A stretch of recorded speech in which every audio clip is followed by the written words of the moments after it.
Belum kayaknya, Wak. Udah. Eh, Bismillahirrahmanirrahim. Assalamualaikum warahmatullahi wabarakatuh. Selamat pagi, salam sejahtera untuk kita semua. Pada kesempatan kali ini, kami dari kelompok 2 akan mempresentasikan hasil tugas kami untuk mata kuliah Pancasila yang kami beri judul Pancasila dalam Sejarah.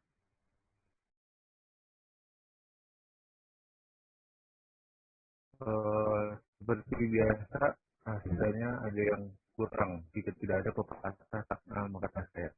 Maka dari itu, izinkan saya memperkenalkan diri dan juga beserta rekan-rekan kelompok saya. Perkenalkan, nama saya Raihan Nurjadi Irfanto Mokalu dengan nomor induk mahasiswa 21503010111129. Pada kesempatan kali ini, saya bertugas sebagai moderator. Selanjutnya, saya perkenalkan rekan saya Raihan. Raihan, dipersilakan. Ya, perkenalkan nama saya Raya Taulian Pratama dengan NIM 015010111125. Di sini saya bertugas untuk menjelaskan materi eksistensi Pancasila dalam era prakemerdekaan. Kemudian dilanjutkan oleh rekan saya. Perkenalkan, nama saya Putra Ramadan Ihsan dengan NIM 21503010111179.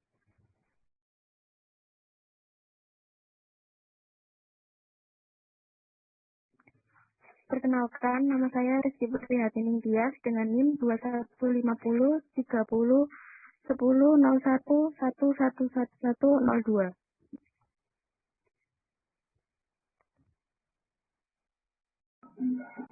Perkenalkan, nama saya Rangga Pakuta Yandika dengan NIM 2150301001111126.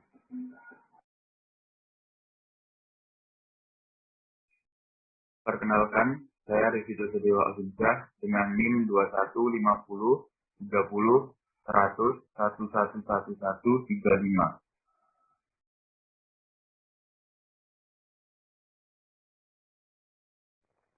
Perkenalkan, nama saya Ramadhani Islamia Sinti Putri dengan NIM 21503010111009.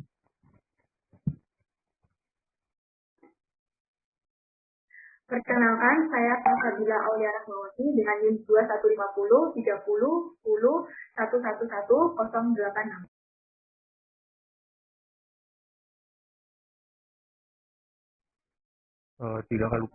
Tidak lupa juga kami ucapkan terima kasih kepada jajaran rektor, yaitu Bapak Profesor Dr. Insinyur Nufil Hanani ARMS, selaku Rektor Universitas Brawijaya beserta jajaran.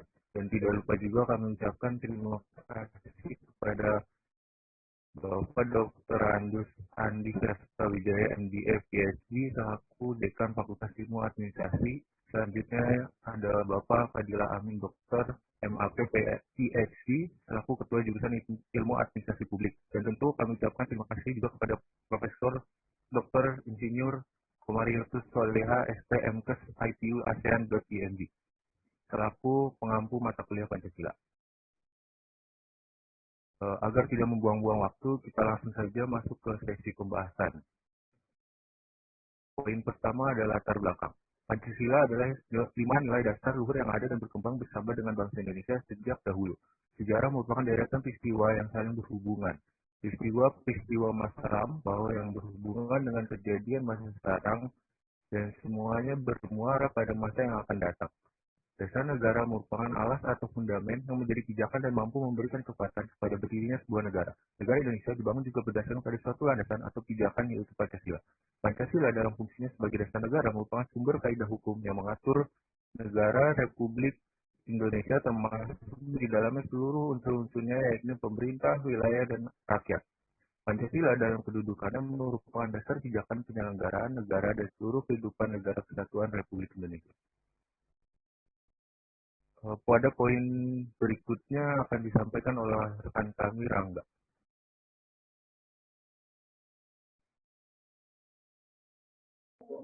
Baik, selanjutnya saya akan menjelaskan bagian dasar hukum. Pada era prakemerdekaan diawali dengan lahirnya rasa nasionalisme, kemudian lahirlah Sumpah Pemuda pada tanggal 28 Oktober tahun 1928 dan berlanjut hingga sidang-sidang BPUPKI. Pada era rumusan Pancasila pada awalnya dilakukan dalam sidang BPUPKI pertama yang dilaksanakan pada 29 Mei sampai dengan 1 Juni 1945. Pada 1 Juni 1945, Insinyur Soekarno menyampaikan 5 butir gagasan tentang dasar negara. Pada saat itulah Pancasila lahir dan terus eksis hingga sekarang.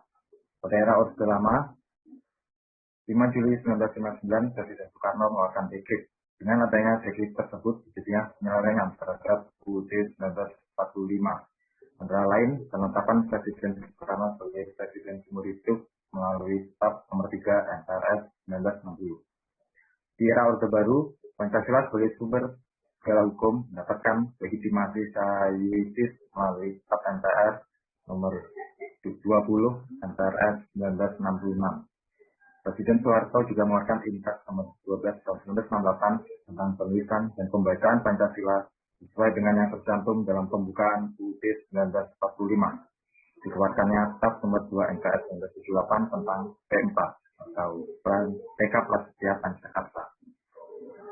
Hingga pada era reformasi, keberadaan Pancasila sebagai sumber segala hukum masih memperoleh umat hukum melalui Staf MPR Nomor 3 MPRS 2000.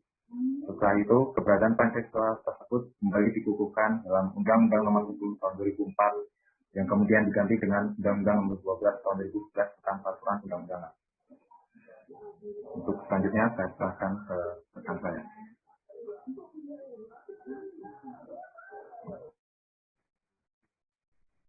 Eksistensi Pancasila dalam era kemerdekaan, Pancasila tidak terbentuk secara langsung, melainkan melalui proses sejarah yang panjang dan dalam perkembangan hukum, budaya, dan pengalaman yang ada di Indonesia. Eksistensi Pancasila dalam era kemerdekaan terbagi menjadi beberapa bagian.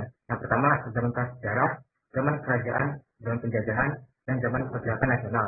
Pada zaman prasejarah, nilai yang terkandung yang dalam Pancasila sudah terlihat. Salah satunya seperti nilai religius, nilai kemanusiaan, nilai kesatuan, nilai musyawarah, dan nilai keadilan. Seperti telah adanya kepercayaan orang nenek moyang dan juga sudah ada kerjasama antara kelompok-kelompok internal seperti gotong royong dan sebagainya. Pada zaman kerajaan, istilah Pancasila juga muncul pada zaman kerajaan di Kerajaan Majapahit. Jadi Pancasila berasal dari bahasa Sanskerta yang artinya yang terdiri dari dua kata, yaitu panca yang artinya 5 dan sila yang artinya dasar atau prinsip. Sehingga Pancasila berarti 5 dasar prinsip yang terdapat dalam kitab Pratama karya Empu Santular. Kemudian pada zaman penjajahan, eksistensi Pancasila pada zaman penjajahan mulai tertimbun karena pengaruh-pengaruh yang dibawa oleh bangsa Barat seperti bangsa Portugis, Spanyol, Inggris, dan Belanda. Pengaruh-pengaruh tersebut seperti liberalisme, kapitalisme, marxisme, dan komunisme yang membuat Pancasila tertimbun. Namun dari penjajahan tersebut membuat masyarakat sadar akan dan mengerti tentang pentingnya persatuan yang menimbulkan nilai persatuan yang tinggi untuk melawan penjajah dan berlanjut pada zaman pergerakan nasional. Kesetaraan dan persamaan nasib pada zaman penjajahan membuat rakyat semakin sadar akan persatuan dan kesatuan. Tindakan yang dilakukan oleh penjajahan menimbulkan kebangkitan nasional, sehingga nilai Pancasila kembali muncul pada zaman pergerakan nasional, salah satunya dengan media organisasi. Organisasi pertama yang didirikan yaitu Budi Utomo, kemudian dilanjutkan dengan didirikannya Serikat Islam, Indonesia Arsip, PNI, dan Perkumpulan Pemuda-Pemuda di Indonesia yang dikenal dengan Sumpah Pemuda untuk meraih kemerdekaan dan menghilangkan penjajahan. Kemudian dilanjutkan pada era selanjutnya.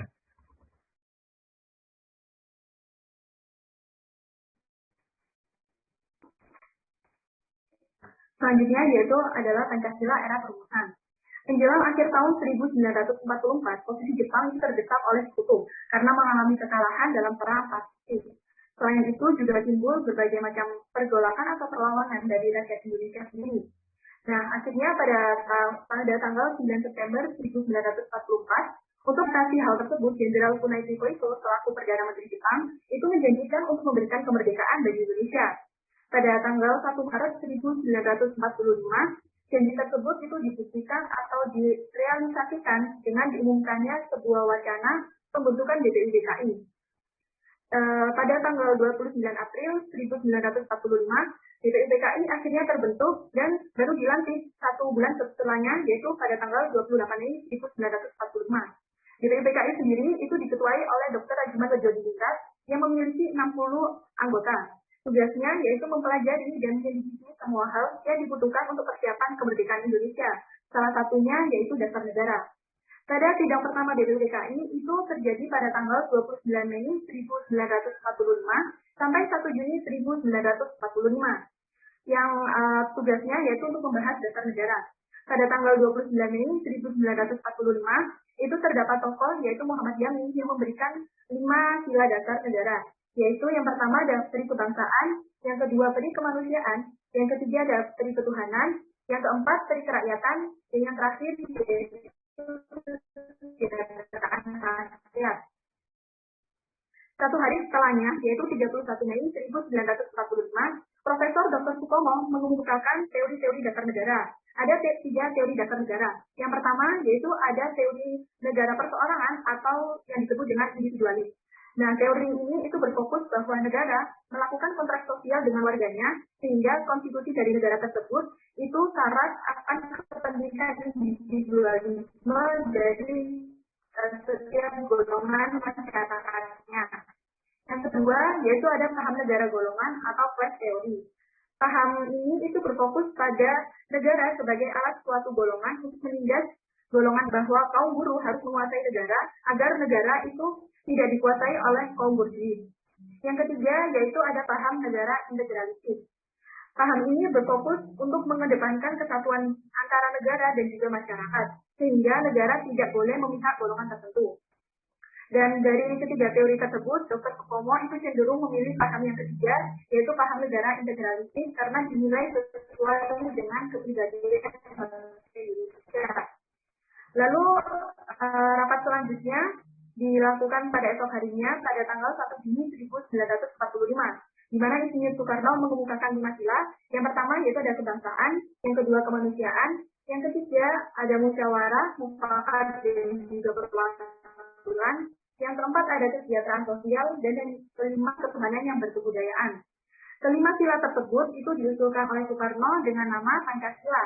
Dan Soekarno memberikan pilihan apabila tidak ingin atau keberatan dengan Pancasila, maka bisa diperas dengan Trisila yang memuat sosio-nasionalisme, sosio-demokratis, dan juga ketuhanan.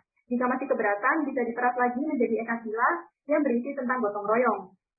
Nah, di tanggal yang sama, yaitu anggota dari sidang DPUPKI tersebut setuju dengan Pancasila sebagai dasar negara, sehingga tanggal 1 Juni itu disebutkan sebagai hari lahirnya Pancasila. Selanjutnya,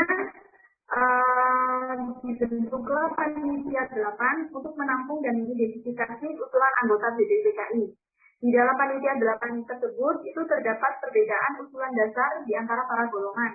Ada 2 golongan. Yang pertama, golongan yang memihak negara atas dasar negara Islam, dan ada juga golongan negara dan juga ada golongan yang tidak ingin dasar negara itu didasarkan pada suatu agama tertentu. Karena tidak ada kesepakatan, akhirnya dibentuklah panitia 9. Panitia 9 ini melakukan sidang pada 22 Juni 1945 yang menghasilkan Piagam Jakarta atau Jakarta Charter yang berisi tentang rumusan dasar negara.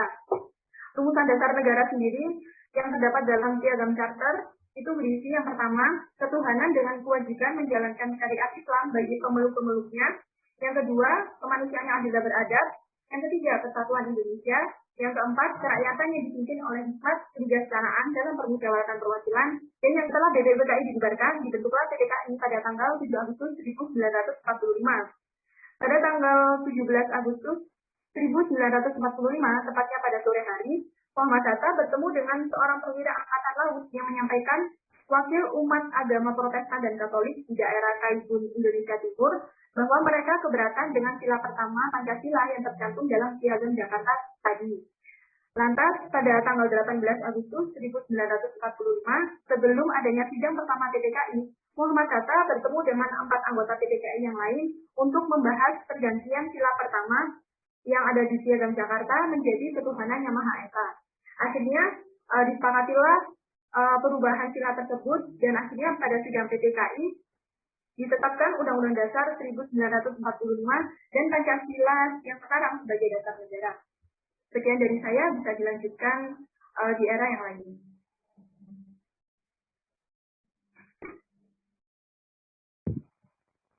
Nah, selanjutnya Pancasila di era Orde Lama. Pancasila di era Orde Lama merupakan zaman di mana Presiden Insinyur Soekarno-Hatta memerintah. Nah, pada di zaman ini Pancasila mengalami ideologisasi di mana dasar negara kita ini menjadikan sebagai keyakinan dan kepribadian kita sebagai bangsa Indonesia. Nah, namun Pancasila sejatinya masih dalam proses pencarian jati diri untuk diimplementasikan karena kondisi sosial budaya kita yang baru berubah dari masyarakat tradisional menuju masyarakat yang baru merdeka, sehingga dalam beberapa periode pengimplementasian Pancasila itu berbeda-beda. Nah, pada periode tahun 1945 hingga tahun 1950, di zaman ini persatuan masyarakat kita itu sangat erat dan juga sangat membara karena mereka menginginkan Belanda untuk keluar dari tanah jajahannya, yaitu negara kita. Dan dalam kurun waktu tertentu Belanda perlahan-lahan mulai meninggalkan Indonesia. Namun terjadi lagi hambatan dalam negara kita dalam bentuk konflik internal di mana muncul upaya-upaya yang ingin menjadikan dasar negara menjadi paham komunis yang dilakukan oleh PKI melalui pemberontakan PKI di Madiun pada tahun 1948. Dan ada pula upaya untuk mengubah dasar negara menjadi negara Islam melalui pemberontakan DITII yang terjadi di berbagai daerah. Selanjutnya pada periode tahun 1950 hingga tahun 1959, implementasi Pancasila pada zaman ini mengarah pada paham liberal, di mana paham liberal adalah kebebasan masyarakat dalam mengkritik pemerintah. Masyarakat tidak ingin ada pembatasan yang diberikan oleh pemerintah maupun agama. Nah, tentu saja paham ini sangat bertentangan dengan nilai-nilai Pancasila. Paham yang menetapkan, yang menitikberatkan pada hak individualisme ini membuat kembali upaya-upaya pemberontakan seperti RNS, PRRI, dan juga Permesta. Dan selanjutnya pada periode terakhir pada tahun 1956 hingga tahun 1965, demokrasi terpimpin itu dijalankan di Indonesia, di mana kekuasaan berada penuh di bawah presiden, sehingga sistem otoriter terjadi di Indonesia. Hal ini lagi-lagi melenceng dari nilai-nilai Pancasila kita, ditambah dengan masalah yang kompleks antara perbedaan ideologi, mulai dari paham nasionalis, kelompok Islam, komunis, dan juga militer, membuat implementasi nilai-nilai Pancasila itu semakin menghilang. Dan hal ini membuat lunturnya zaman Orde Lama yang dikuasai oleh Presiden Insinyur Soekarno yang ditandai dengan lahirnya Gerakan 30 September Partai Komunis Indonesia atau yang biasa kita kenal dengan G30 SPKI yang jatuh tepat pada hari ini, Kamis 30 September tahun 2021. Dan selanjutnya pada era selanjutnya.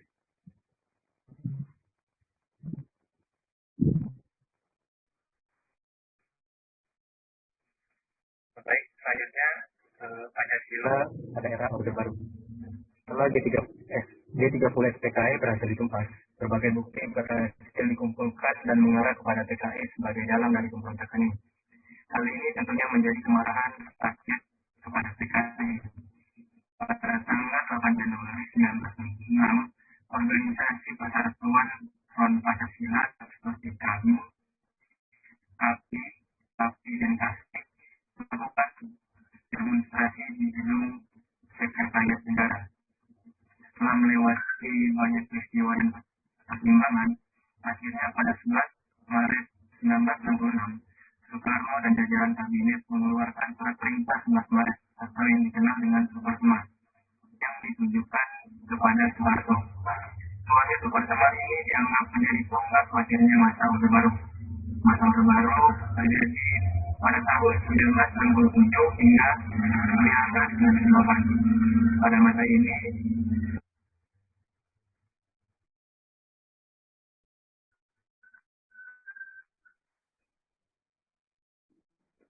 Soekarno memerintahkan Soeharto untuk memperbaiki dan memulihkan kestabilan di dalam negeri dan memberantas PKI di tanah air.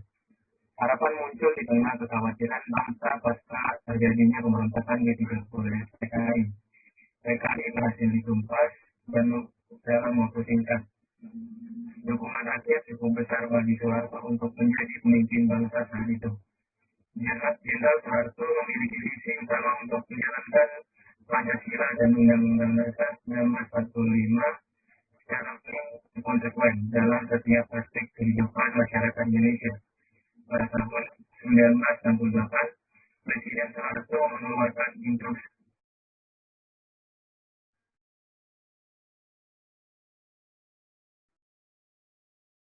pada 1978 ditetapkan ketetapan atau yang disingkat TAP MPR nomor 2/MPR/1978 tentang pedoman penghayatan dan pengamalan Pancasila. Pada masa kepemimpinan Jenderal Soeharto, stabilitas negara sangat terjaga. Terjadi banyak pembangunan di segala bidang kehidupan serta kemakmuran relatif merata di seluruh Indonesia yang merupakan perwujudan dari Pancasila sila kelima. Namun dukungan besar dari rakyat Indonesia disalahgunakan Presiden Soeharto untuk mengumpulkan kekuasaannya. Terdapat penyimpangan yang terjadi pada masa Orde Baru dengan dibatasinya kebebasan pers dan kebebasan berpendapat pada masa buat pemerintah. Baik di antara aktivis politik dan wartawan telah diberitakan hilang pada politik tangkap setelah menyuarakan pendapatnya. Pada masa itu dibatasi kebebasan berpolitik dengan hanya diperbolehkan 3 partai politik. Peristiwa yang lainnya dalam munculnya kasus pelanggaran HAM seperti kasus Tanjung Priok, Marsina, dan masih banyak lagi. Pada masa ini juga malah terjadi kasus korupsi, kolusi, dan nepotisme atau AKN. Hal ini yang menjadikan pelaksanaan Pancasila melenceng dari yang seharusnya. Selanjutnya, Pancasila pada era reformasi akan dijelaskan oleh rekan saya.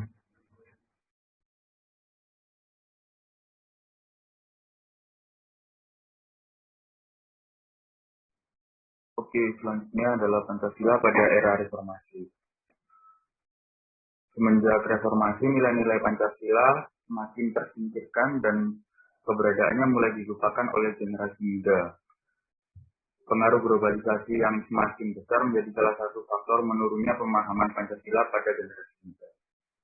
Berakibat merosotnya moral dan lunturnya rasa kebersamaan dan persatuan masyarakat bangsa Indonesia, ini sudah terbukti dengan banyaknya perilaku di masyarakat dan aturan undang-undang dibuat lebih mementingkan kelompok daripada kepentingan nasional atau bangsa.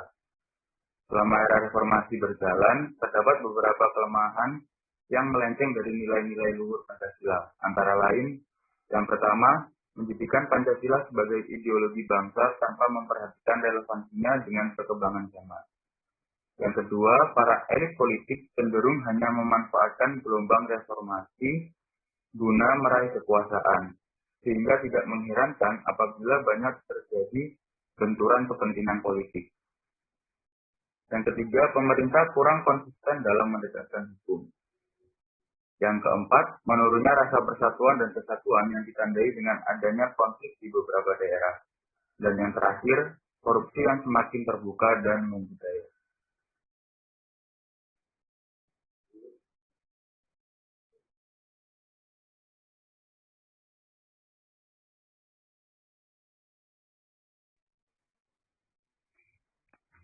Baik, saya akan menjelaskan mengenai tinjauan empiris dari Pancasila dalam bagian sejarah. Yang pertama yaitu penelitian yang berjudul Napak Tilas Pancasila dalam Sejarah Perjuangan Bangsa Indonesia, kajian pustaka oleh Susilawati tahun 2021, menjelaskan bahwa bangsa Indonesia dapat dinyatakan sebagai kausa materialis karena telah memiliki nilai-nilai Pancasila dalam kehidupan sebelum terbentuknya negara Indonesia. Dalam perjalanan sejarahnya terlihat bahwa masih banyak kelemahan dan penyimpangan dalam penerapan Pancasila, sehingga diperlukan pemahaman yang utuh dan menyeluruh terhadap Pancasila oleh seluruh komponen bangsa. Kemudian yang kedua yaitu dalam penelitian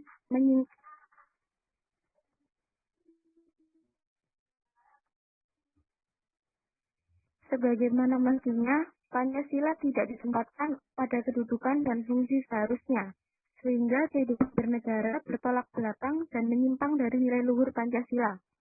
Kemudian yang ketiga atau yang terakhir yaitu Restu Dwi Julian tahun 2021 menjelaskan dalam urgensi penerapan Pancasila dalam kajian sejarah bangsa bahwa Pancasila merupakan ideologi bangsa Indonesia yang terlahir dari kebudayaan dan sejarah masyarakat Indonesia yang telah ada jauh sebelum bangsa Indonesia merdeka. Para pendiri bangsa berhasil menggali nilai-nilai luhur dan kemudian merumuskan menjadi sebuah pedoman atau ideologi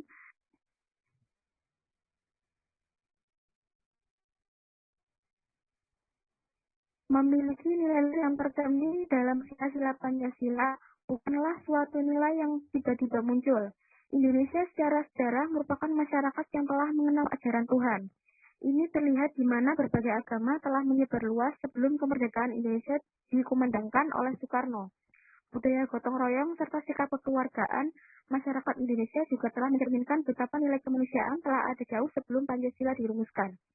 Sekian penjelasan dari saya kembalikan ke moderator.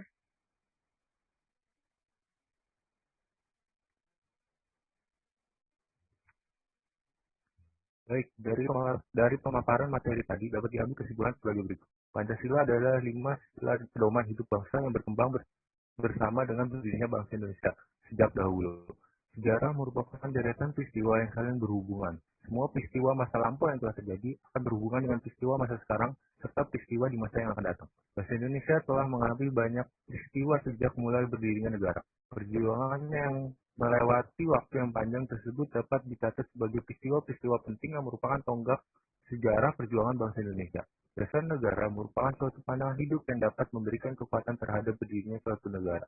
Negara Indonesia juga dibangun berdasarkan pandangan hidup atau landasan yaitu Pancasila. Perubahan-perubahan yang terjadi sejak awal mula berdirinya negara Indonesia juga berpengaruh terhadap dasar negara yaitu Pancasila. Setiap perubahan yang terjadi di sejarah diharapkan menjunjung nilai leluhur bangsa serta dapat memberikan pandangan hidup bangsa yang baik bagi perjalanan negara kesatuan Republik Indonesia. Sekian sesi presentasi dari kelompok kami. Selanjutnya akan dibuka sesi tanya jawab. Bagi teman-teman yang memiliki pertanyaan terkait dari materi yang kami sampaikan, dipersilakan.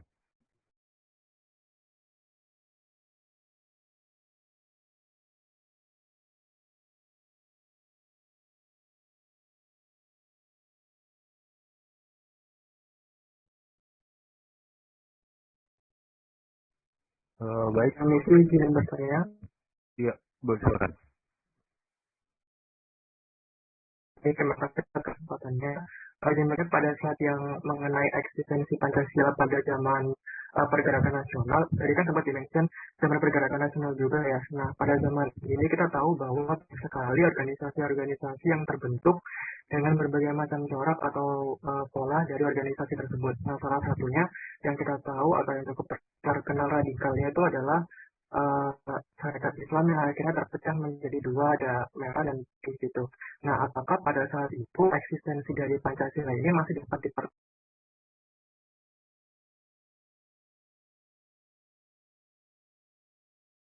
Silakan, Prezident Yunus. Izin bertanya, kan tadi disebutkan ada eksistensi Pancasila pada zaman era kemerdekaan itu terbagi jadi zaman prasejarah, zaman kerajaan, zaman penjajahan, sama zaman pergerakan nasional. Aku ingin tahu seperti apa eksistensi Pancasila pada zaman prasejarah dan zaman kerajaan. Terus kalau adakah literatur yang mendukung hal tersebut? Terima kasih. Baik, terima kasih Prezident Yunus atas pertanyaannya.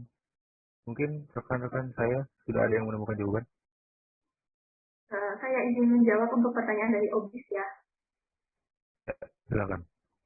Jadi sebelumnya Syarikat Islam itu mendapat pengaruh ideologi komunis dari Heinz Smith, sehingga Syarikat Islam itu ada golongannya yang lebih radikal.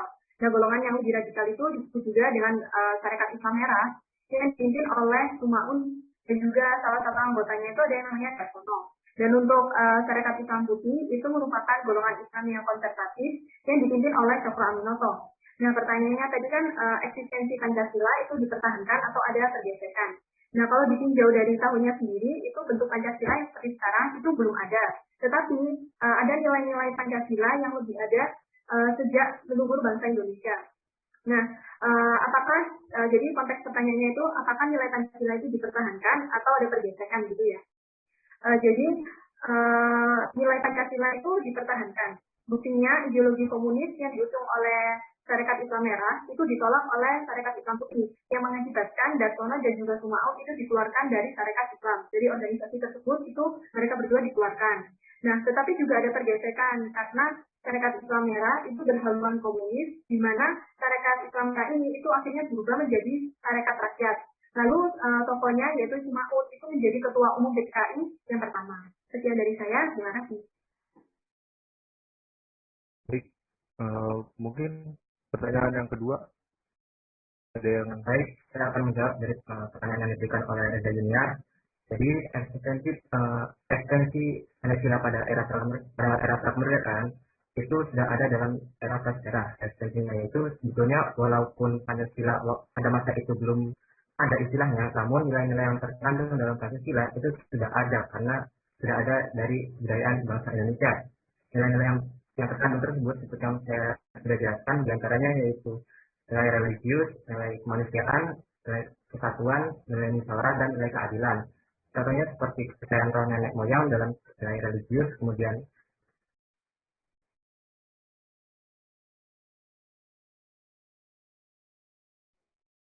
serta juga nilai keadilan yang berupa gotong royong. Kemudian pada zaman kerajaan, setelah masyarakat membentuk kelompok-kelompok sederhana, kemudian mulai berkembang dan membuat sistem yang lebih terstruktur. Kelompok-kelompok masyarakat didasarkan dari segi norma, nilai, visi, misi, dan terutama geografis. Dan kemudian berkumpul dan berakulturasi sehingga dikenal dengan istilah kerajaan. Setelah Pancasila juga dimulai dari adanya zaman kerajaan Majapahit, di mana yang saya sudah jelaskan, prinsip itu yang tertera dalam untuk Tantular, yang pertama tidak boleh melakukan kekerasan, tidak boleh mencuri, tidak boleh berjiwa dengki, tidak boleh berbohong, dan tidak boleh meminum minuman keras. Sehingga oleh karena itu, zaman kerajaan Majapahit diakini sebagai awal dari adanya istilah Pancasila yang saat ini jadi ideologi negara Indonesia. Salah satu literatur yang saya baca yaitu dari literatur jurnal Universitas Sriwijaya yang berjudul Pancasila dalam Kajian Sejarah Bangsa Indonesia oleh Gumilang Rama Pratama. Sekian dan terima kasih. Tadi adalah jawaban-jawaban, semoga memuaskan. Atau mungkin ada teman-teman yang ingin menambahkan atau ingin bertanya lagi.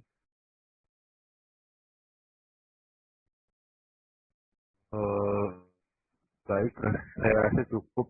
Jika sudah ada pertanyaan, kami cukupkan sekian presentasi dari kelompok kami. Mohon maaf apabila ada kekurangan dalam penyampaian materi kami, dan terima kasih untuk kehadiran. Assalamualaikum warahmatullahi wabarakatuh.